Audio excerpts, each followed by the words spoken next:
Welcome back, spectacular scavengers, to another episode of Tales of Terra. We are still in our Monarchs and Murderers campaign. In our last few episodes, our grand protagonists, because they're not exactly heroes or role models, went through and found their first murder scene. And it was, gosh darn awful, honestly. It was pretty bad. And they sniffed around for clues, managed to get, honestly, almost all of them. You should be proud. Golf claps all around. Unfortunately, as they were escaping, a truly disgusting creature has appeared to ruin their evening. And that's where we are tonight. My name is Raul Alejandro Gonzalez Enriquez. You can call me Ollie or Lycus D Stratus on the interwebs, most likely. You can catch me on Twitter, along with any information about this and other projects at Cryptid Delta. And I think I said, may not have, but my pronouns are he, him, if you're interested.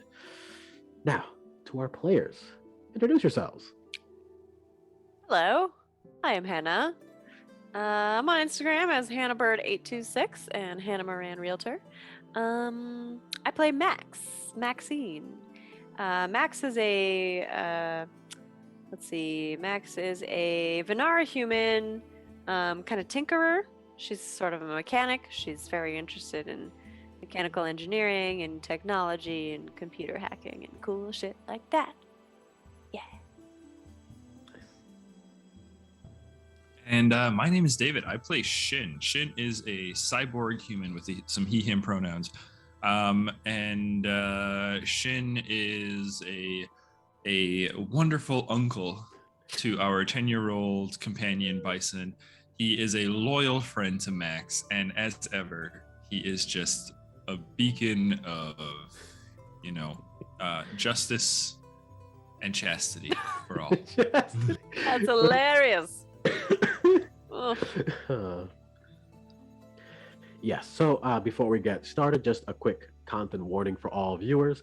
This is definitely a more mature actual play campaign, as you will. I don't think all of our campaigns will be quite this mature, but there's drug use, definitely some murder. There is some serious child endangerment. We did bring a 10-year-old to a murder scene. They touched the dead body. Sure did. He played with that old Mary doll. Oh boy. He's an old soul though, so it's okay. He's an old soul. So there's. He doesn't remember it though. Oh, he'll forget that as soon as he can. Oh yeah.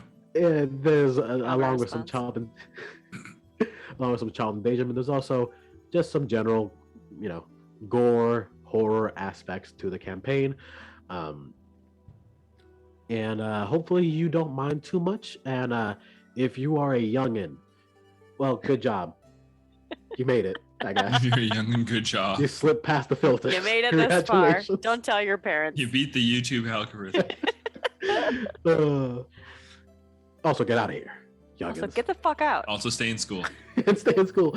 Oh my god. Anyways, let's jump back. And if you're over 65, welcome back. Yes, our massive over 65 audience, welcome back and thank you for liking us. I know you're out there, Nana. Huh? But we left off in a precarious situation, so we're going to jump right back in. Let's roll for engagement, everybody. Oh my god. You're doing it. Okay.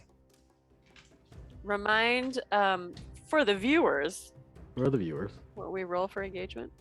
So, it is just a D10 plus whatever your engagement number is on your character sheet, which is just your agility. Right. 13. Me too. Lucky 13. Lucky number 13. Wow, you rolled pretty high. My agility is a 6. I got a 7 and 6. Oh. Okay. We're both. We have so much in common. That's why you two made fast friends. That and my winning personality. Indeed. That and your shit-eating grin. That's actually how I got the name Shin. You're born with it. She did there. That's a clever boy. Okay.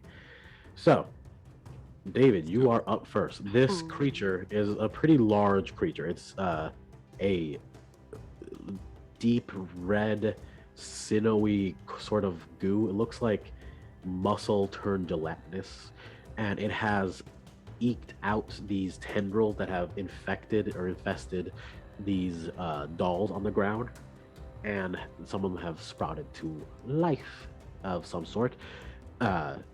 So there's the main body, which is pretty large, and the doll bodies that are kind of scattered around it. That's the fucking creepiest thing I've ever seen. Yep. All right. I'm going. All right. So the first thing I'm going to do is I'm going to take. I can take minor actions before I take a major action, right? Yes, you can pretty much do it in any order you want. Alrighty. Then I'm going to pop a minor action to activate my electric elemental body. Ooh, I forgot you have that. Mm-hmm. One moment here. I need to pull up my. I need to pull up my body. Hang on. I forgot that Shin took so many alteration perks that he essentially has no MP, guys. For the viewers, who needs magic when you can just alter? You have. It's a build. It's a build. Strategy. Okay, hang on. So 2d8 damage. Damage. Oh god damn. All right, it's 9 damage. Oof da. Okay, so let's see. My HP is now really good. Don't forget that it goes to your VP first. Oh, it goes to my VP first. Never mind, my HP's fine. My VP is. That's all we can my ask VP is for. really. Yep. Okay, so Rough activation, but useful otherwise. useful, very very useful. So that was my minor action, right? So now my melee attacks deal an additional 2d4 electricity damage, and they could cause a 2 stun, severity 2 stun. That any creature that attacks me in melee as well will suffer some damage in retaliation. So that was my minor action, and I think Shin is now going to run up right into the creature's face, and as he's doing so, he's going to kind of do like a front flip and then come down heel first with like an electric heel axe kick onto the body of the creature. Cool. And while he is running up, he's going to yell to Bison and Max, "Stay behind me!" Wonderful. So yeah, as you activate this this ability of yours, for most people, it's sort of like a natural, almost biological process. For you, sparks and electricity flows from your cybernetic enhancements and fills your body, turning your very flesh into electricity itself. You look less like a person and more like a lightning rod of bone and cybernetics as you shift in and out of physical form as you run through, leaving these sort of after images of electricity.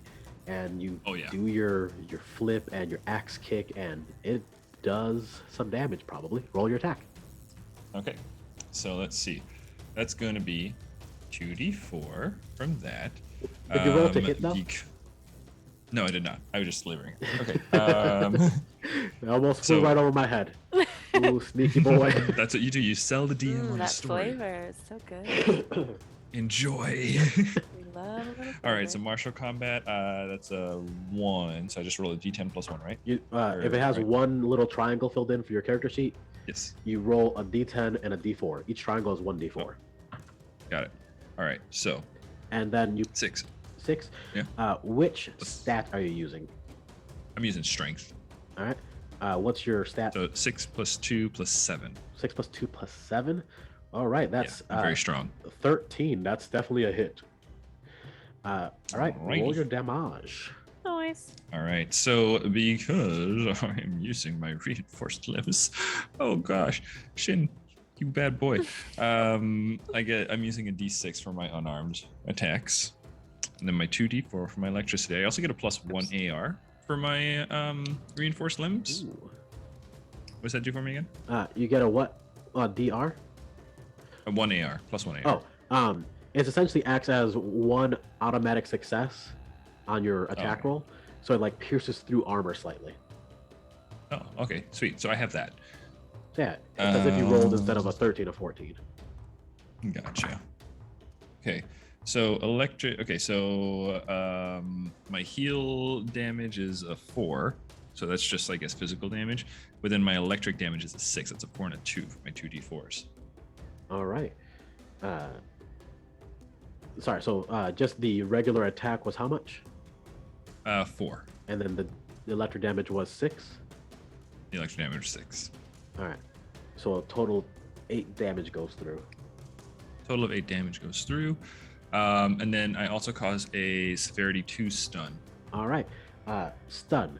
Stun is an ailment which basically we track through tally marks. As you go gather 5 tally marks, you go up to the next tier of your ailment. With stun, unlike other ones, it acts immediately and it resolves pretty much immediately. So it's going to roll an endurance check to see if it resists being stunned for the next round.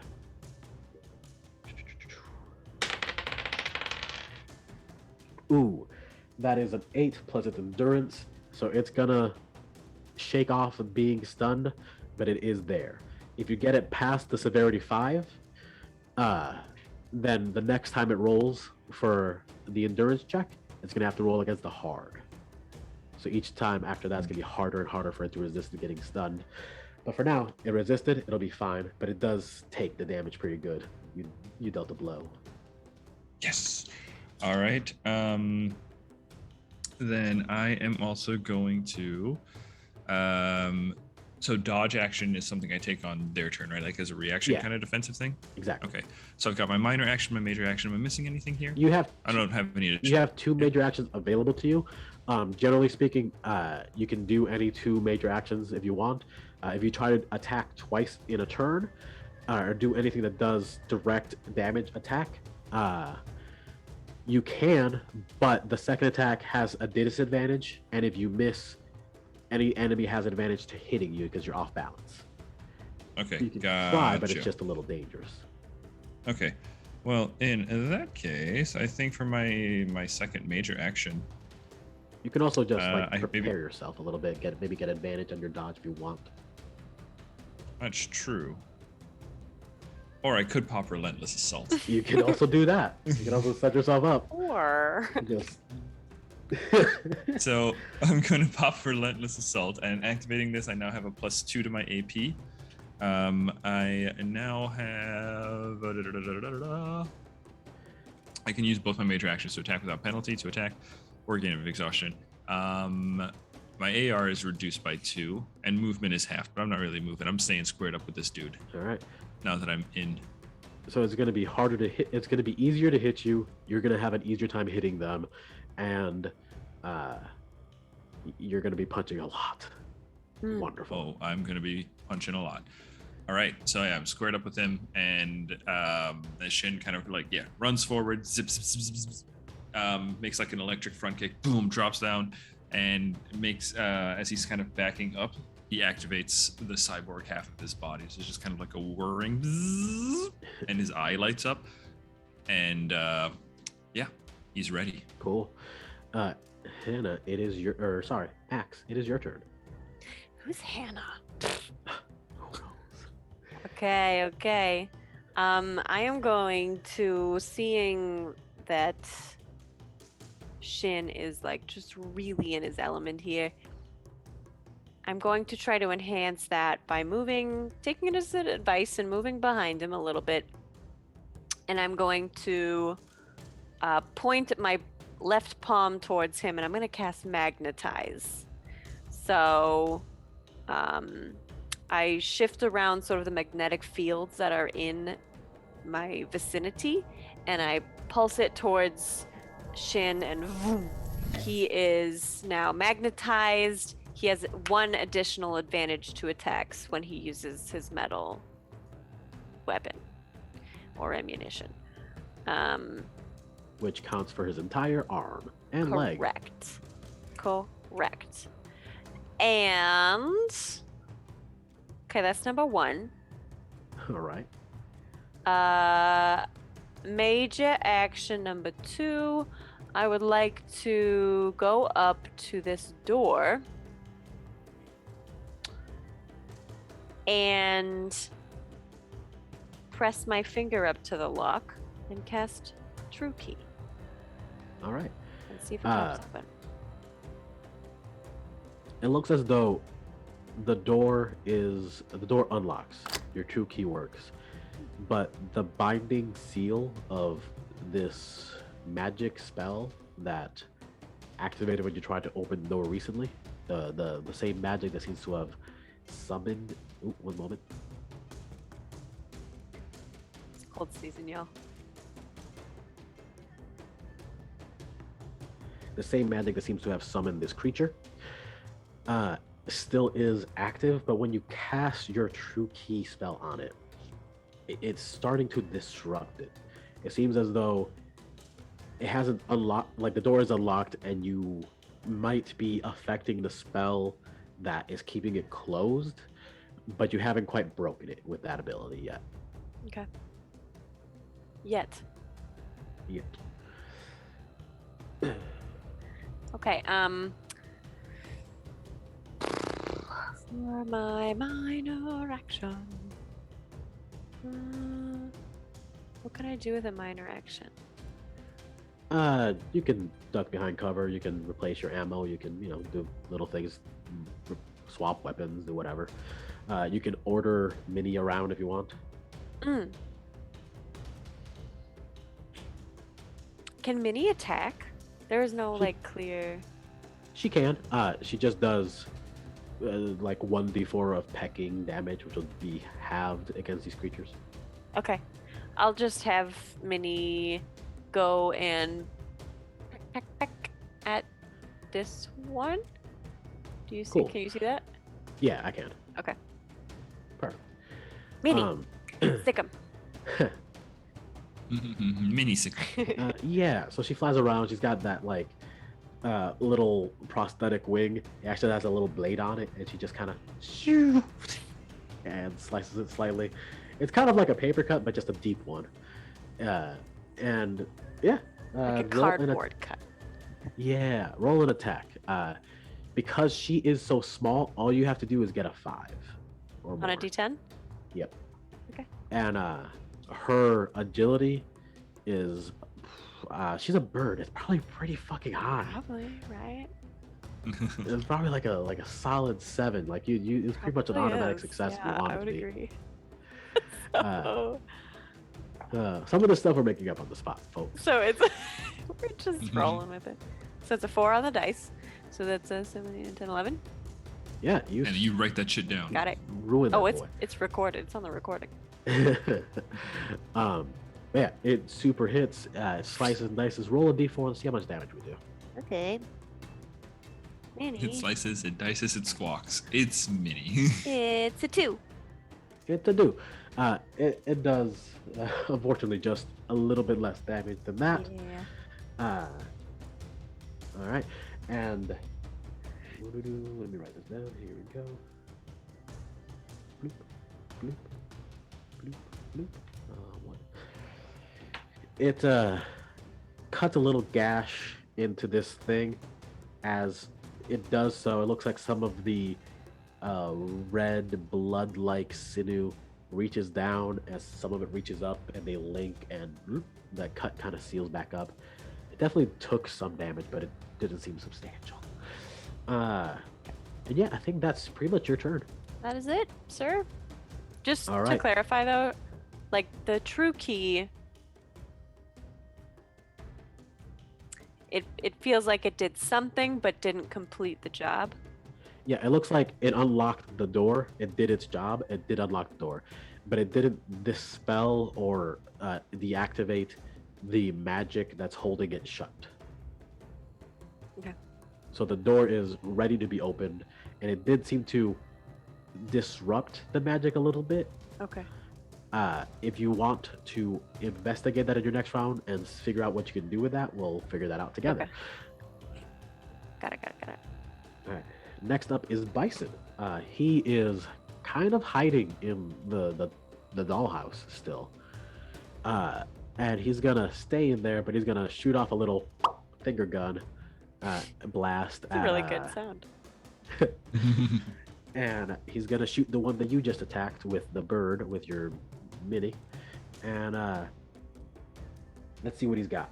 Sorry for the sniffles, folks. Hey, sniffles happen. All right, solid hit. Let's deal some damage. This is not his big finger gun attack. This is his small one. So. Oop, that dropped all the way down. Yeah, it's gone forever. Never seen that dice again. All right, that's a solid 6 damage. Rolled pretty well on 2d4s. Very nice. All right.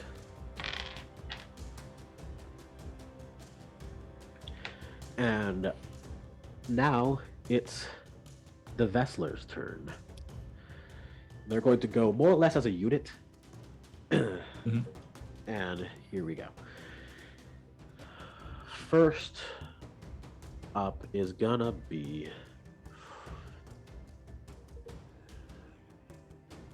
the one that Bison just shot is going to ooze on forward at him.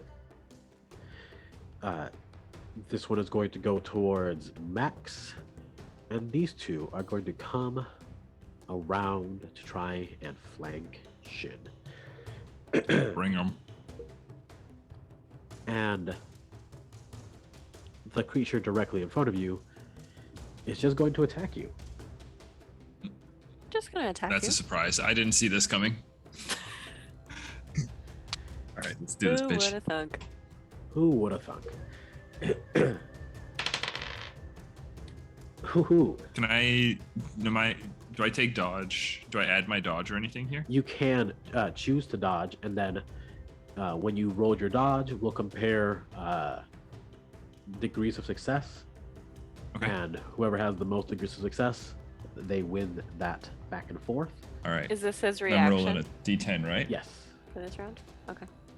Okay. I'm using it on the main Vessler. All right. So you roll your d10 plus whatever skill dice you have to it.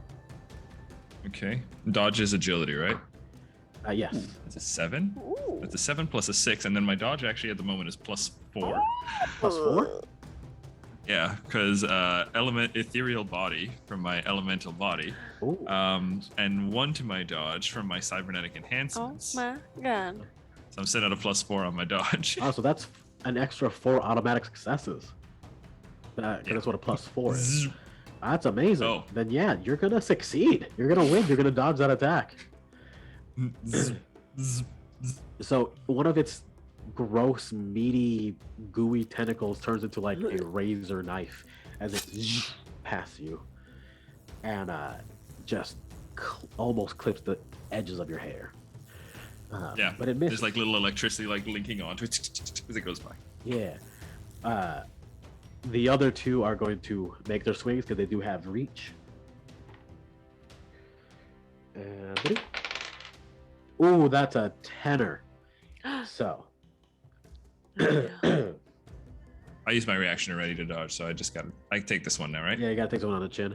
Okay. These ones, as you can assume, they're not as strong as Big Boy, but they're here to make your day worse. And this one got a critical. So. Just so you know, whoever hits me takes 2d4 electric damage. Oh! That is the entire damage of Bison's little weak laser. I'll just roll that damage. No. That's a 3 and a 2, so 5 electric damage. All right. Okay.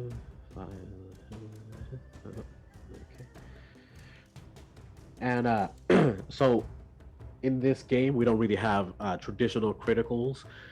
We have something called called shots. And essentially, when you make an attack, you can decide to do a called shot. And the idea here is you can decide, I want to dismember this thing. I want to remove a limb. I want to give it some sort of disadvantage. I want to blind it. I want to do something, whatever. Maybe I just want to do like a really hard swing and aim for its vitals. and you can do that. And essentially, for most of them, you take your regular attack, reduce the damage you deal, but you get an extra effect. For the vital damage swing, you take disadvantage, but then you get to up your damage dice. On a critical, you can, on a natural 10 when you attack, you can just kind of pick one and add it on there for free. They're going to try to trip you with this critical hit. I'm going to say you can roll a agility to try to, or no, a poise. You can roll a poise to try and stand your ground. Okay. Just see if I got anything else I can throw at this. No. All right, I'll just go for it. So rolling my poise. Roll your poise. Oh, that's a 9. Ooh. And poise is a what skill? Endurance. Oh, Poise is endurance, you say? Well, sir, that's a 13. All right. So yeah, it sweeps at your leg. With the goo, it transforms into this gross, like, crab claws. It tries to pull you out, but you twist your heel into the ground, and as it pulls back, your body disappears into nothing but lightning for a moment as it passes right through. And the other one's gonna take a swing and miss completely. And the last two, they're gonna do nothing because they're not within range. So it is back to you, David, or back to you, Okay. Shin. You need to get better at All that. right, let's see here. So the one that took the 2d4 or took the 5 lightning damage, how's he looking? Not quite bloodied, at least not more than these Okay. creatures already are, but it Right. looks like a chunk was kind of burned away. Okay, and is that the one at my Left. 7 o'clock? Yeah. Okay. So then in that case, Shin's gonna move in here into this spot, and he's gonna take with both his major actions 2 attacks. One on the main Vessler, one on the one that's already been hurt. Okay, roll 'em. So I have +2 AP and a +1 advantage on the attack. All right, so you can roll For an my- extra d4 for your advantage. Sweet. Okay. All right, this is going to be a wild number. Okay, hang on. So I'm rolling a D10 and 2 D4s, right? Yep. All right, let's see. 4, that's 8. Using strength is a 7. So 13 plus Yeah. your +2, so 15 total. yeah. A rather beastly attack. Isn't that to the Sweet. big guy, you said? Yeah, it's big guy first. All right, deal some damage. All right, he's getting a 1d6 plus 2d4. All right, that is 5 leg damage or punching damage, physical damage, and then a 7, 3 and a 4 on my 2d4s for electric damage. All right. And then after kind of like jumping in, and I'm gonna go for kind of like maybe like a quick little like boxer stance, kind of dodging tentacles as I go in, and then hit the one on the right with a cross, and then duck down, and then come up with a left uppercut on the other Vessler, the mini Vessler. Nice. So advantage on that one too. Yep. I believe you have advantage for the Okay. next 3 rounds, right? Yes, for my magnetic. All right, that's a 6 on the 10, and 2d4s. They're both 2s, plus 7. So 10, 17. Ooh, all right. That is super hits. Okay. Tail damage yet again. Oh, don't mind me. Okay, another pair of 2s on the, so 4 lightning damage, 5 punching damage. All right. Almost identical to what I rolled on the other guy. So those are both my major actions. For minor actions, I think I'm just going to kind of like bounce back on my heel, kind of in like a little boxer's bounce. And be like, well, come on then. Shit talking the blobs. All right. Yeah, you take a real good chunk out of this little guy, and you start to burn away with all of this electricity damage, some of the sinewy red goo, and you start seeing near the center of this creature a glowing core. Yeah, and it is. In case, can I take a minor action to point that out to Bison and Max? And I'm going to say, I found a nice gooey center, lads. Yeah, all right, that works for me. In that case, it is now Max's turn. Okay. Max is going to start by using a minor action to make a mental ability check to figure out if she keeps using True Key on this door, if it will break the magic down and allow us to pass. So, investigate, I suppose? Yeah, go for it.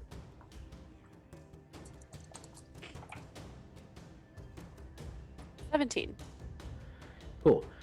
So what you've deduced is that True Key, because of its innate ability of being able to unlock something closed, that is the essence of True Key. This spell, it has a lot of effects to it, but place sealed. If you keep casting it the way you're casting it, it's not gonna do anything. It's just gonna disrupt a little bit and end.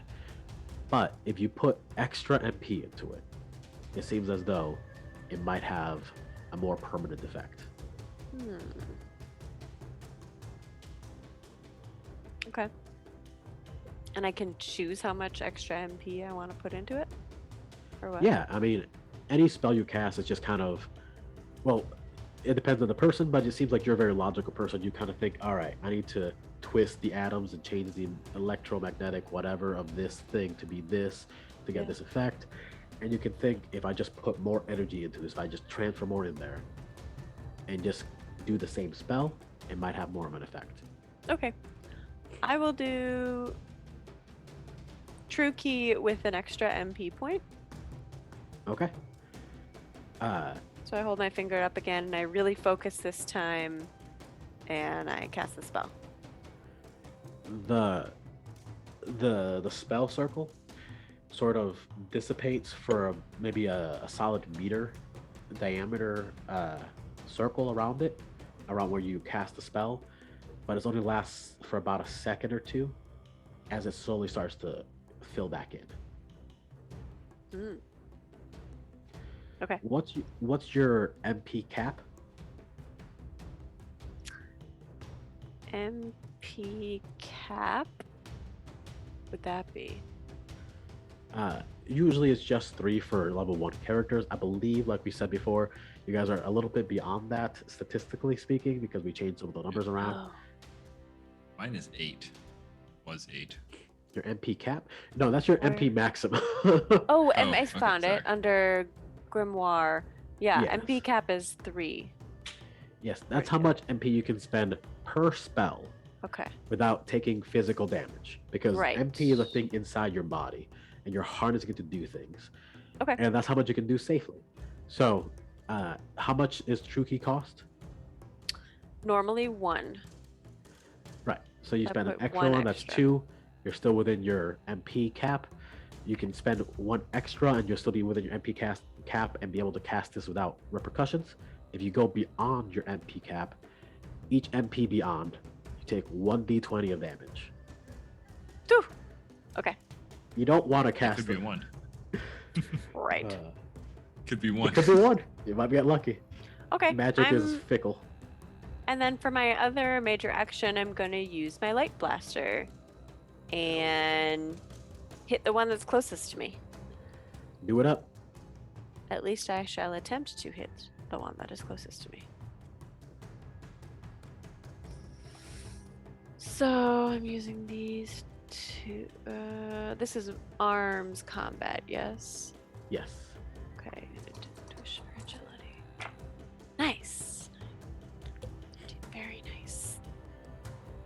14 to hit. Hell yeah. Beat that mofo. Also remember to let me know if you guys ever want to do a called shot. You just tell me what kind of effect you want and we'll work it out. Okay. And Oh, yeah, I or should've if called you the want Juicy if Jelly you get Center. you want to shoot Oh. the jelly center? Yeah, we have to beat up the flesh on that thing first before you can get to the juicy. Yeah, you gotta Center. you gotta Okay. reveal it. You gotta lick the Tootsie Roll. No, before Right, don't you lick right, this right. creature. No time. No time to lick. I have an electric lick. How much damage you do? Damage will be 2d6 La, la, la. fire. Ooh! 10 fire damage. Ooh, Juicy. juicy. Yeah, you burn away enough that you do start to see the core a little bit. Just the edges. All right. Is that all for you? So then as I can like say something for a free action, right? Or is that You can speak. You can speak out. You can also. You still have a movement available to you. okay? Mhm. And minor actions, right? I did my minor action to Mm. investigate. Okay, Oh, true. What I'm gonna say is I'm gonna yell to everyone, I can hold this door open for only a couple of seconds, but you gotta get close and get ready to run out. And that's it. Okay. I'm killing me some fucking slobs. All right. In that case, it is Bison's turn. He's going to cast a little spell. You see his hand come out of the the dollhouse, and he The shutters. yeah, the shutters open. He Little sticks his doll head out. shutters. This is a gruesome creature. He's not happy about this, but he's like, oh, and he creates a little circle in the air with his finger and picks out his enemy, and instead of shooting it, he just pinches it, and a circle of fire appears around that creature, and he's casting Third Ring. This ability creates 3 little rings around this creature, and if this creature moves, it takes I think 3d6 of fire damage. Juicy. Uh, I hope they're flammable. and he will now use his. Oh, I tried to move my token from the screen share. That was Classic. stupid of Yeah, me. I've made that mistake. That's a mistake. He is going to try to abscond. Huh. All right. He is prepared. Are we really running? Okay. One of his mentor figures said, "Hey, I could get us out of here." He's a 10-year-old Yeah. child fighting like truly heinous creatures. This is pretty. We're gonna have it. We'll be having a talk about this bison.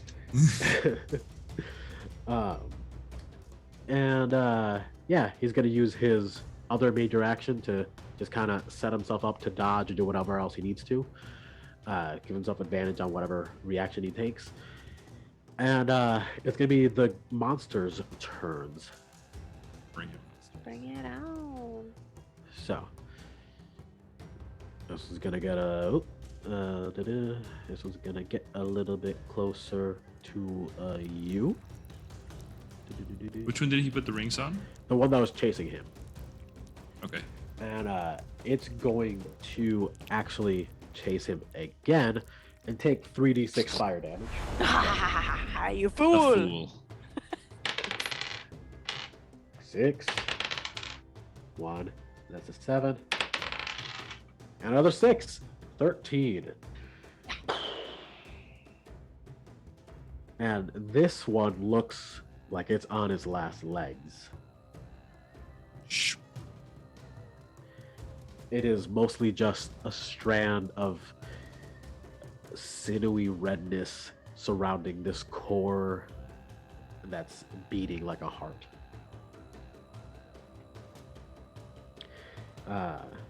And it's gonna move on up close enough to strike Bison. And he's gonna go for a swing. I said How no. dare you strike my bison?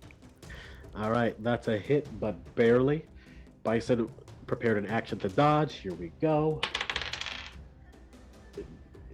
he does have advantage on this one because he did roll a 2. That's good. Yeah, he did prepare an action.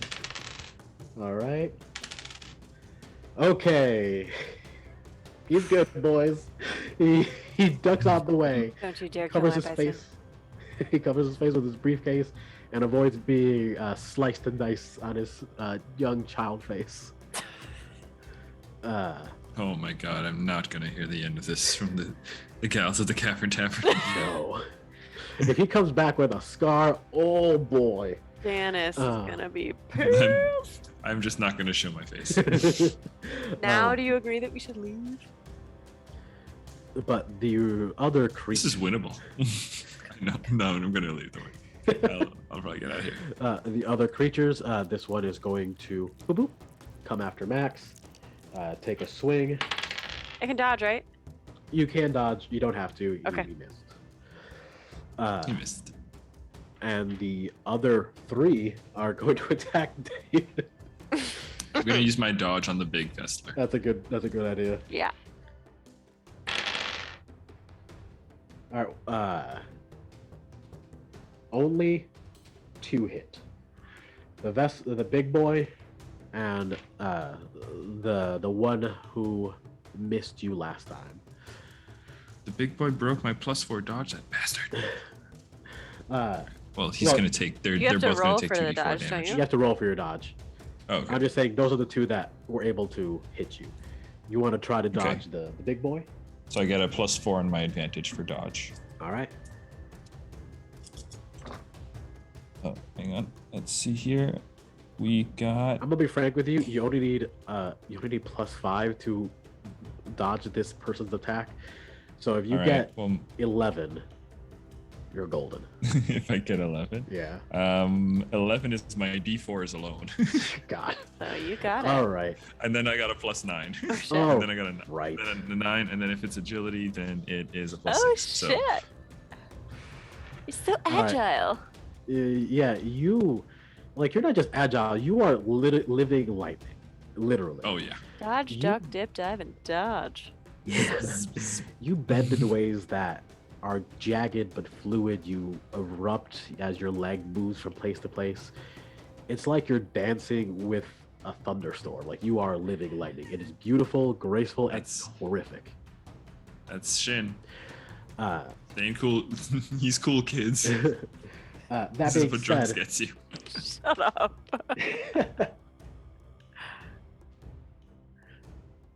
that being said, the little one does still hit you. As you're doing all this cool stuff, like avoiding whatever, Yeah. you then square back up and realize you missed the little guy. You're so good at that sound. Okay.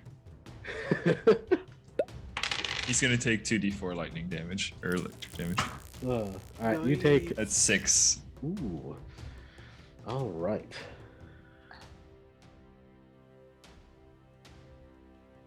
Is that the one that's got the core kind of exposed? That was the one to your left. The one to your right doesn't have the core exposed yet. Yeah. So no, the one to my left. So he's the one that takes the 6 electric damage. Okay. Right? Oh, I also forgot to add my stuns on my attacks earlier. Ooh. Bummer. So when you hit the big guy, right? That was your goal, was to hit him. So it went up by 2 more. He's gonna roll 1 more endurance to see if he resists this stun, and then after this, he'll have to roll much higher to avoid being stunned. All right, he still survived the stun. He still get hit, unfortunately. I'm sorry. That's okay. These creatures have pretty good endurance. That's yeah. So do I. So, yeah, the monster on your left, you said, is going to take the d6? Yeah, if he's the one that hits me, whichever one hits me. Right. So no, it does not. It's the one on your right that hits you. Okay. All right. But now all of the damage, all the monsters are slightly damaged now, at least. Yes. And there's at least 3 cores popping. So, Popping cores, bitches. and you, good sir, take 6 damage. It goes to my VP first, right? Yep. Yes. Whatever you have left. So VP's gone. Shalom. And then that 5 goes to my HP, so I'm at 12 HP at the moment. Shalom, motherfucker. Jen. Oh, I'm working on it. I'm it surrounded. is your turn now. Okay, so even though I still have one spell, and right, I still have my monster repellent. Yes, it doesn't use MP. It adds mana Yeah. corruption to you. You don't have mana to corrupt anymore. So instead, Nope. it will be as if you're casting spells without MP, without beyond your cap. But Okay. we're not gonna do a full D20. So I take the 'cause D20. That's a little wild. Let's do a D12. Or no, fuck it, D20. let's yeah. get wild. Come Let's get on. fucking All right, terrified. let's do it. I think I'm gonna see. I want to see what the spell does. All right, I'm doing it. I'm casting monster repellent. Okay. Oh, God. So I roll my D12, right? My D20. Yeah, roll your D20. See how much damage you take. Oh my God. Freaking out. 7. All right. Are you still standing? I'm still standing. I'm at 5 health. All right. Shit. So you cast this spell from deep within you. It isn't mana that you use. It is the pure energy of entropy and chaos in your soul, in your body, before it even becomes MP. And it rips through your body in those brief moments of wholeness. And it tears into parts of you that you didn't know existed. As you take your 7 damage, you got lucky with the damage. I know. Risky move there, buddy. Oh my god.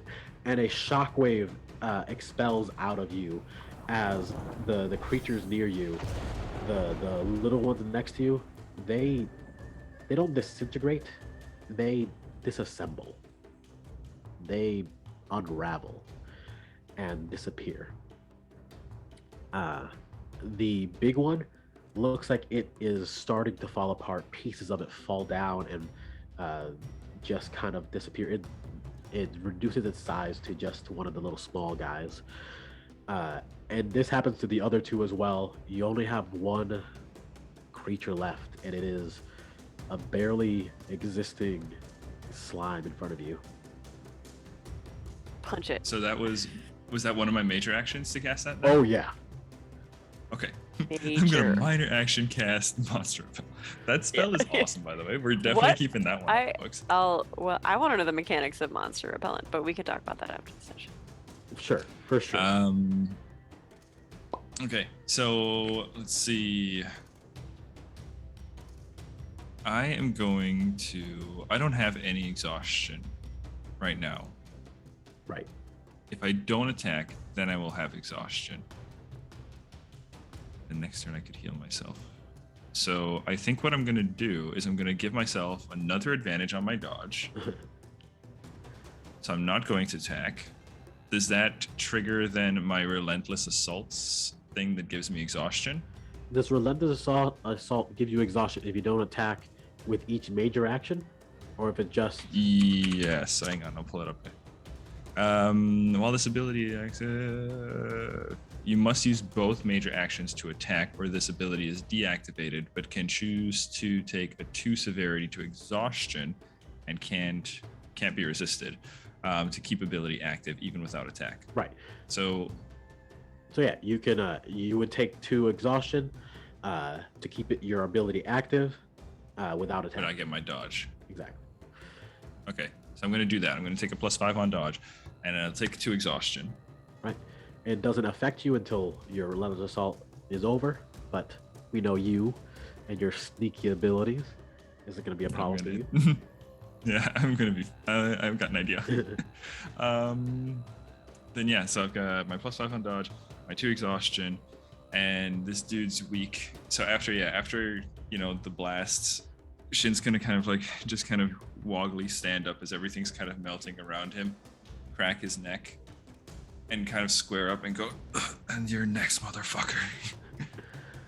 All right. It is now Max's turn. That was a hell of a turn, Shin. Who's running now? I will.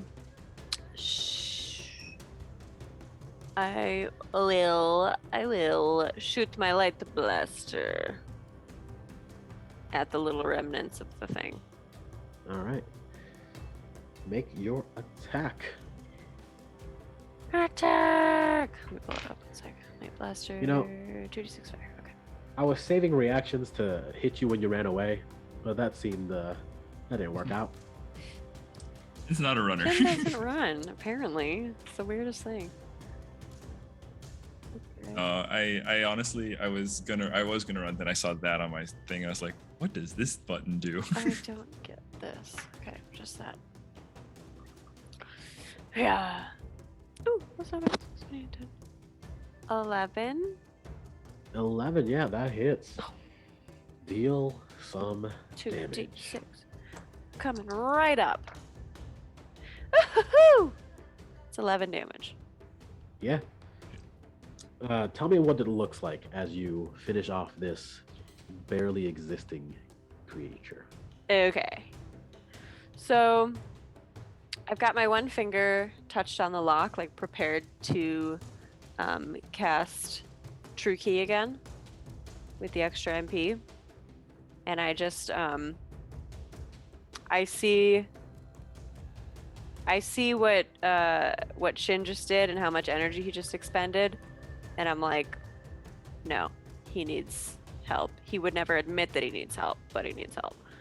So I pull out my light blaster. It's like a little gun rifle thing. Point it that way. Turn my head.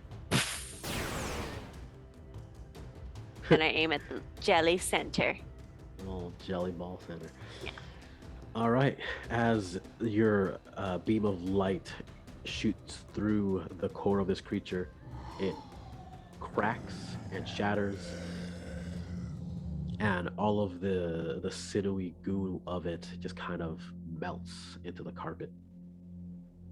And a shattered core lays amongst the goo. A what? A shattered core. It's sort of like a crystal core. Is that something that we can take and use? Yeah, take it. Get it. The other ones seem to have altogether stopped being there. This one's worth keeping. While you're collecting that, Shin's going to just kind of like fall to his knees, feeling really beat the fuck up. And I'm going to use my Savage Fighter ability. What a relief. To convert my exhaustion into VP or HP. In this case, probably HP. So I have 2 exhaustion. So how am I healing myself? Is it let me pull them up actually. Yeah, I need another screen for all this. Yeah, I marked down on my character sheet. I marked down what page for everything. So I just hopped to. That's a good idea. I took screenshots. Causing convert severity of exhaustion into VP or HP. So I have 2 severity of exhaustion. So do I just get 2 HP? Yeah, I think that makes sense. HP is pretty valuable. You don't have a whole lot each character, and you can have exhaustion in that form up to 15. Okay, so then in that case, I might just keep getting exhausted, and I'll let myself get like. Can I let myself get 10 exhausted? Oh, you're out of combat. I don't know, man. I know. Well, that's what the way it's written. Hang on. Let me see.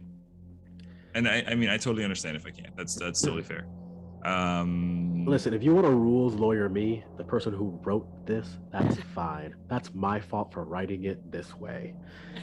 If you want to sit there and basically angry meditate, you can angry meditate. Yeah, so he's gonna kind of like sit there and angry meditate, but I think he's gonna kind of ask Bison to come over because I'm assuming Bison has the phone. Yes, yeah, he has all the relevant stuff for this case so far. All right, take the phone, hit redial, and if anybody picks up, Shin's gonna go, I hope you saw that one, motherfucker, and then click the phone back. Perfect. Permission to roll intimidate on it? Yeah, sure. Why not? Let's roll some intimidate. Oh yeah, Do it. because Shin is actually good at intimidating. Intimidation is a pastime. Oh, hang on, that's actually pretty decent. Ooh, I got a 9. Ooh, nice. I can't see that, but nice effort. All right. Hey, All right, there's a that's 9, great. a 1, 10, 4, and a 3 for 17, and then intimidate is a influence, I Yes. believe. All right, so plus 6 on that, so 23. Yeah. You send off a almost maliciously you send off a malicious intent in your words that seems almost murderous.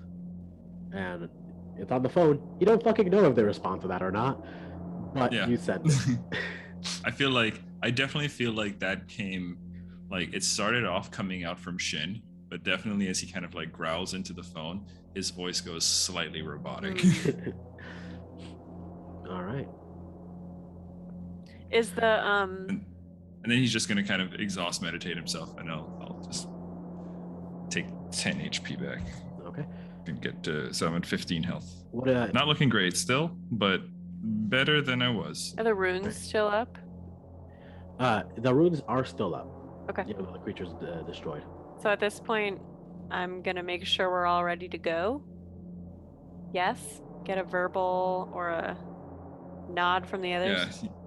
Yeah, like Shin will, you'll have to kind of help him up on, he'll have to like prop up onto you, but definitely. Okay. Ready to Bison's go. gonna spend a couple MP to do a quick little thing, and he's gonna basically take a video of the full room in like a 3D video. Okay. Nice. Oh, sick. But that's gonna cost him a little. Okay. That's fine. I'm gonna whistle for Minnie to come onto my shoulder. She arrives, and I cast True Key with 2 extra MP this time. Hold it open for a few seconds, and Run out. run out. We got the core, right? You grabbed it, I think, right? I got the core. It's fine. Someone Perfect. get the core. I'm definitely like hanging on Bison. I'm hanging kind of between Bison and and Minnie. Hanging on Bison and Max. It's like holding you up by its little talons. Yeah. Yeah. All right. Where do you guys want to go? Do you want to go back to The tavern. the tavern? All right. Yeah. We're going straight to the Tavern actually sounds good because the call came from near our place, so maybe we shouldn't go back there right now. Okay. So yeah, you make your way back to Clary's Cavern. Tavern, a bustling hotspot of information and quests. Unfortunately for you guys, you're already on a doozy of a quest. But Clary and Janice are there to support you whatever you need. I'm assuming they see you beat right the hell up as you walk in. Yeah, he's Yeah. on our shoulders. We're like schlumping him in. And Clary's like, oh, As I walk in, you should see the other guy. oh, Whiskey if you have it. yeah. Janice, we need you. Oh my gosh. And you hear just grumbling from the back of this actual cavern as Janice starts to rustle around, and they just put you on the dirty bar, like they move stuff around. She quickly disinfects the counter with a little bit of vodka that she wipes up. You slap I you feel down. like this is a pretty classic thing now for Shin and Tavern. The This is regulars awesome. move out of the way because they know his spot on the bar. Yeah. Yeah, they start to patch you up and take care of you. And oh golly, what on earth did you guys get up to this time? I'm going to point towards Bison and go and say to them, well, look, not a scratch on him. I think I'm getting better at this. Yeah, this might be a conversation we should have in the back room. And Bison just kind of like shakily goes, "Yep, it was great." Little thumbs up. Reassuring pat on the shoulder. Nothing traumatic at all happened in this encounter. Nothing weird at all. Totally normal day. Nothing. Totally normal day for a totally normal 10-year-old. Everything's fine. Um, but yeah, what do you want to do here? I'm gonna say we can wrap this up with you guys kind of. We can review the clues. We can decide where we want to go with those clues, what things you want to look into, and if you have any contacts which might help you look into those things further. I think we will. We'll head to the back room, kind of maybe the room that we had originally met Bison in. All right. You know, somewhere kind of private, away from clients, that kind of thing. Yeah. And once we're kind of back there, and we're kind of like sitting on the couches, patching ourselves up, Shin's gonna say, I think you're probably both in agreement with me then that heading back to the agency might be a wee bit risky at the moment. I think so. I think maybe we make our base of operations here until this case is over. A couple things. Oh, yes? Janice pipes in. Okay, guys, we love you all very much. What the fuck are you talking about? You're gonna be bunkering down in my office. Well, we can go stay with Nana. I mean, that's probably more logical. She's got a couple of spare bedrooms.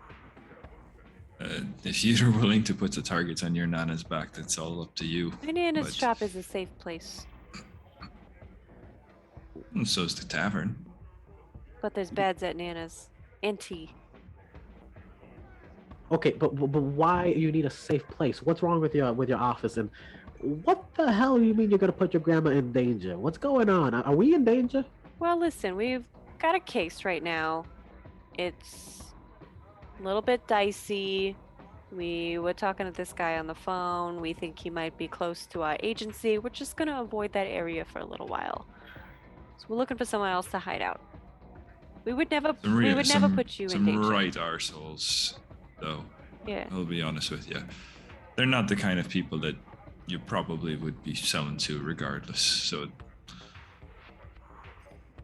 Okay. hopefully, don't worry. We'll protect you.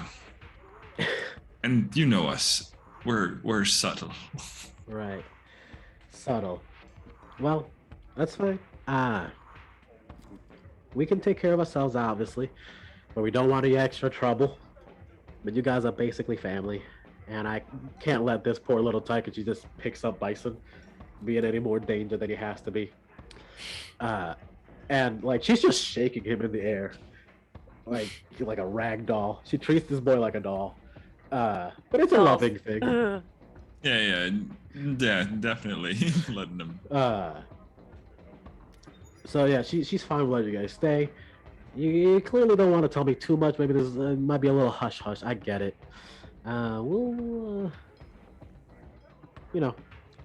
We'll keep it on the down low if you guys ever need anything. Just let us know what's going on. Thanks, Janice. Yeah, she's gonna give you guys some privacy to kind of do your thing. Appreciate Okay. it. So I think our next steps gotta be talking to some people Street. going to Gate Street and talking to some people in the Grove who can give us more information about why Mary might have been targeted. I gotta tell my Nana about her. That's not gonna be a fun conversation, but I think it should come from me rather than the Cole app. So that's probably How- the top two things. How, I guess, noticeable was our little kerfuffle with the Vesslers? So, that's a good question. And as you mentioned the Cole app, Bison opens his up and he starts scrolling through. And in the app, there is some more news mention of the daycare facility. And it mentioned it looked like three, maybe just two, maybe three, maybe four. It's hard to tell. Shadowy figures might have been on the premises, but the video quality is even worse than like Bigfoot Like it just might be a smudge on the lens for all it matters. You guys did very good on your stealths. You did great. And their EMPs. And your EMPs. Imps. But when the Vessler appeared, that magical circle wasn't just on the inside, it was also on the outside. Oh. And that made news almost immediately. There are, at this point, dozens of videos of all sorts of people with multiple ideas and conspiracies. Some of them are wild, some of them are very possible. Some of them analyzing the kind of magic that was used in that spell, what the spell actually did, that sort of thing. Some of them are saying this is a retribution for Blabbity Bluke doing the blah, blah, blah. You know, it gets a little wild. But yeah, something was noticed. You guys weren't noticed, but people noticed something happened there. Bison, I saw you take a video of the inside. Did you capture any of the ruins? Yeah, because it was before you let us out. So yeah, and he goes up to Shin. It's like, sorry, buddy, mind if I borrow this? And he just like puts his phone and jacks it into your arm, and like a little like C or R2D2 projection comes up out of your hand of the room. Imagine make my tongue tingle a little bit. So I want to try to investigate those runes and see if they're familiar in any way, or if I would know where to go to ask more questions about them. All right.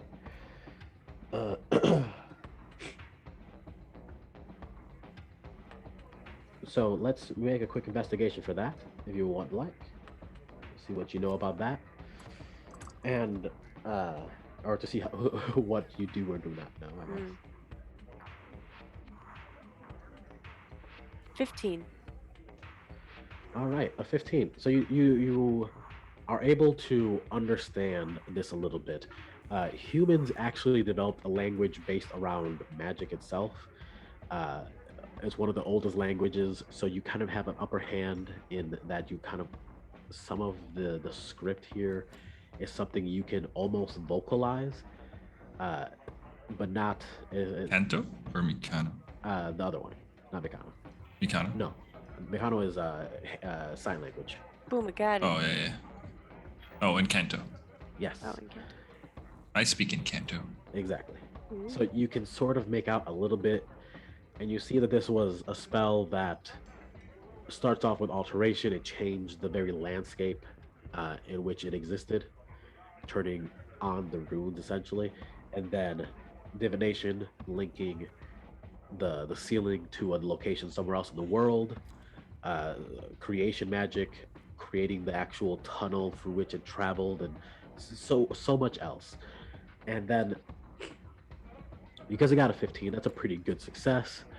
You can tell that there's a secondary spell that activates, a spell that was created essentially like a negative field in this room, because you live in a city that has its own like the spell that Shin created, the repel spell, the silent tower that is in your city. Yeah.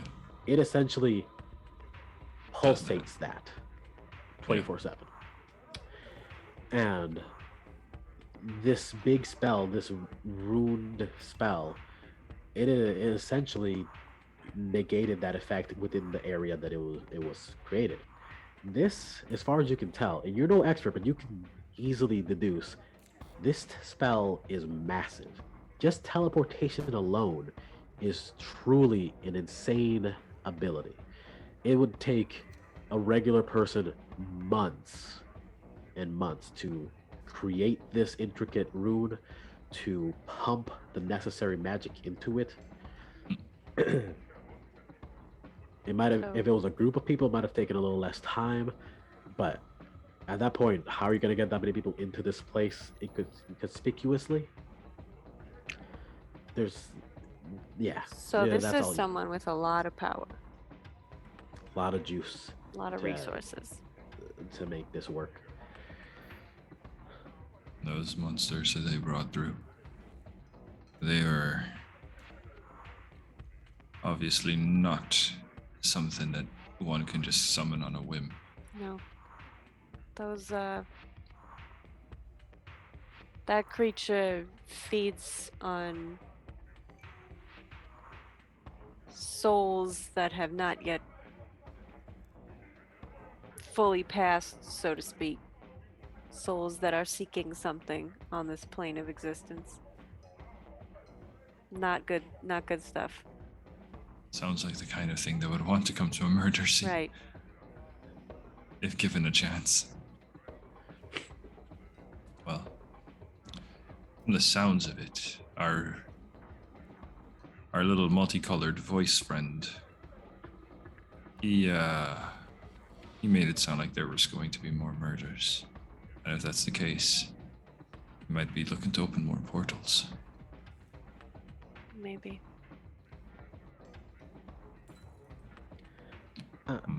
Bison pipes up a little bit. He's like, guys, we could also we have someone's teeth essentially. Maybe they're the next target. Maybe they're already dead. Did mention that it was the next target.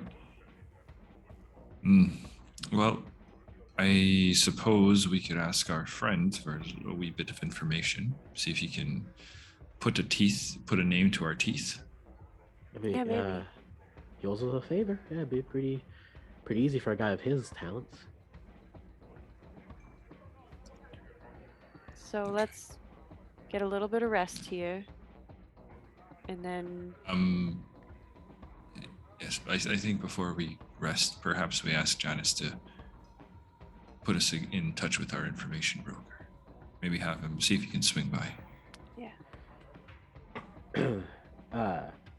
Yeah, Janice, you guys find her. She is just out in the bar, kind of googly-eyed watching her wife, do the stock animation for a bartender in any RPG. And glass cleaning. yeah, just cleaning the glass, and it's boring as hell, but Janice is just, this woman. The heart wants what the heart wants. And you ask her for her help. He's like, oh, of course, we always gotta help you guys out. And he owes you a favor, right? So she opens up her phone and sends off a text, and then minutes later, out of the shadows, this person sort of appears, and he's like, you wanted some help? Lead him to the back room. Indeed we do, but it's of a more sensitive nature, as I'm sure you're familiar with. Oh, don't worry. I am a paragon of sensitivity. Lead him to the back room. Let's see. So, hand him the teeth. we're in the middle of a case at the moment, and we're trying to see if we could find out who this particular bit belongs to. Okay. So for reference, you guys have a digital replica of the teeth imprint, and you also have actual DNA evidence. I'm gonna go ahead and say that if you put in one, you get exact information about that one thing. If you want information about both, it'll be less exact, but they'll be wider spread information regarding the individual, I suppose. Does that make sense? I think we want specific. Okay. So you hand him like the digital rendering of these teeth, and he's like, okay, just give me a moment. And he takes his glasses off, and you see those endlessly dark eyes with bright, colorful, I think it was like purple pupils, as they start to glow, and they move at like 100 miles a minute in every direction. And his face starts to sort of do the Agent Smith thing. Yeah, but it's not like he's dodging anything. He's like, it's like his head is going through multiple phone calls. Oh, kind of like Doctor Strange in Infinity War. Oh yeah, yeah, Yeah. Yeah, yeah. So he just And went. he's kind of like, He just went and did a bunch of phone calls, did some messages, went on a thing, but he did like 100 of those in a few minutes. He's like, "All right, I got it, got it." Uh, these teeth, holy shit! Sorry, these teeth belongs to one of the heads of the sanctified bone. What? How'd you get her dental records? Long let's story. just say, hang on, I have a pun for Go this. for it. Let's just say she's someone's toying with her. Yeah. He responds with a look that's like, He doesn't know. I think you're making a bad joke, but I can't be sure. You are absolutely right. Now, which member of the Sanctified Bone are we looking at here? Yes, let me pull up the info on her so I give you the right information. These teeth, it looks like she's missing one, but everything else matches. This belongs to Annalise Ayaka. They're the council person for the purified bone, for the sanctified bone. They're one of the three heads of the order. They're known as she's known as one of the entropic tamers. God, what snooty motherfucker. And yeah, she's a big wig. She's a big deal. I don't. Well, uh,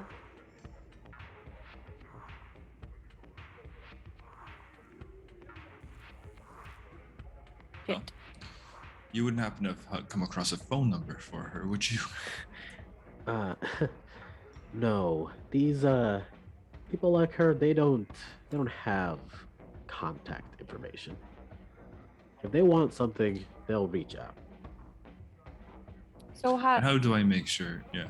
how do we reach out to them if we've got something important to tell them?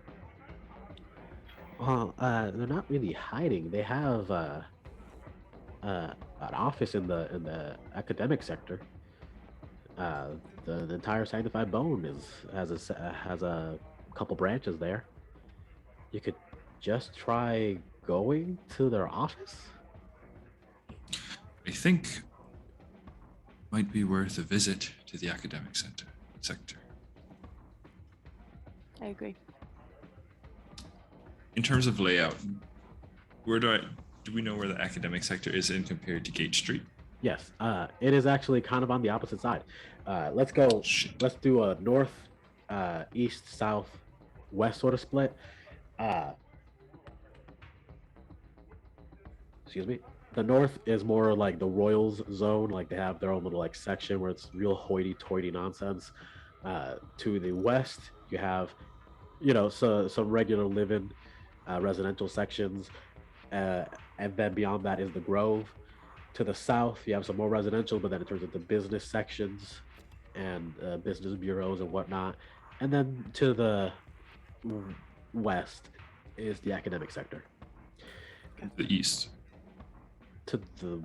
Did I say west last time? You said west last time. I should have said east, but yeah. Okay, no worries. I can swap this. And yeah, that's how that's sort of laid out. Throughout the city, obviously there's some residential sections, but it's mostly near the Grove that the residential sections really exist. Fortunately for us, the Cavern Tavern is smack dab in the middle of the city, I hope. Oh, pretty much. It is prime real estate, except that it's a cave. In prime. All right, so I think we gotta And Gate Street.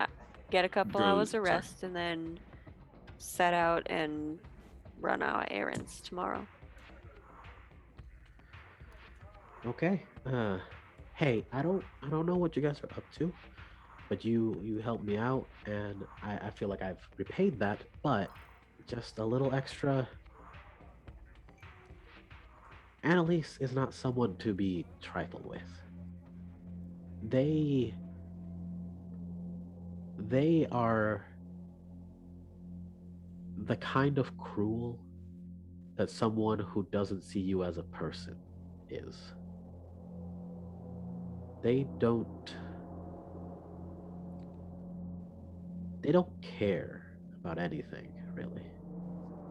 Be careful with them. They have power and they are heartless. Oh, Mr. Information Broker, whose name I unfortunately don't remember. Boa. Boa, oh, that's right. Boa.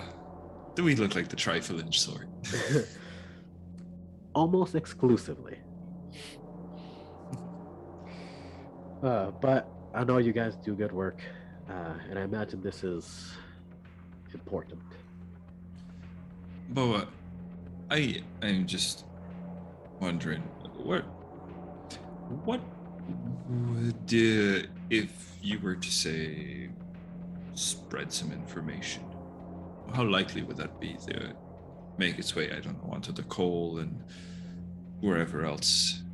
How long for it to become maybe widespread for people to know about it? From me? Oh, an hour?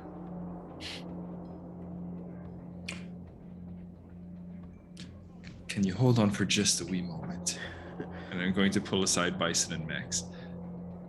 And I'm going to ask them, what do you lads think of perhaps making an attempt on Annalise Ayaka's life?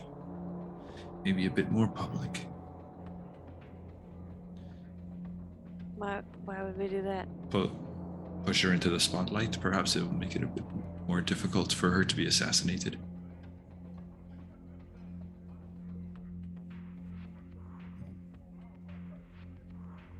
Maybe. Puts a lot of attention on him. And who knows? Maybe Annalise themselves might begin to take that matter a wee bit more seriously. Or, best case scenario, if they were able to track down that we were the ones beginning to spread the rumors, perhaps we might find ourselves with an audience. Why don't we just try going to talk to her? I think we can do both. Why not both? I'm just thinking if the consequences of that information getting out and Annalise then sort of sequestering themselves and adding protection maybe might make it harder for us to get to them. It might, but perhaps it'll also make it harder for our multicolored voice friend to get at them too. Sure. Bison? Yeah.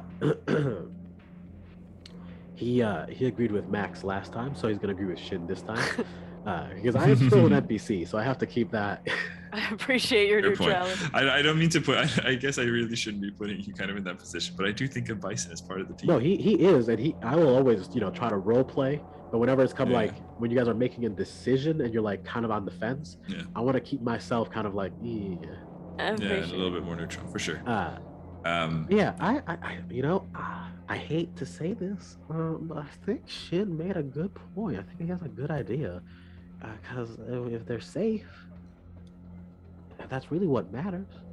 I suppose there's one less errand for us to run.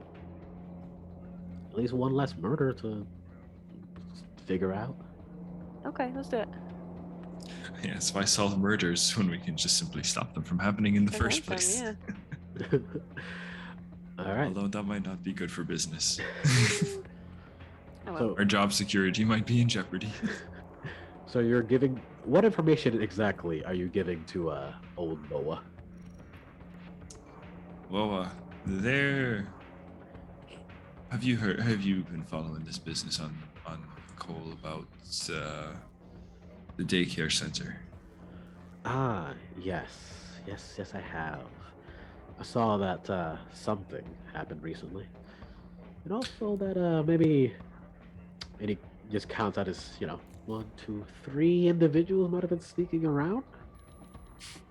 I'm going to count out towards Claire and Janice. 4 or 5, who knows? It could be any number of people for all we know at this point, eh?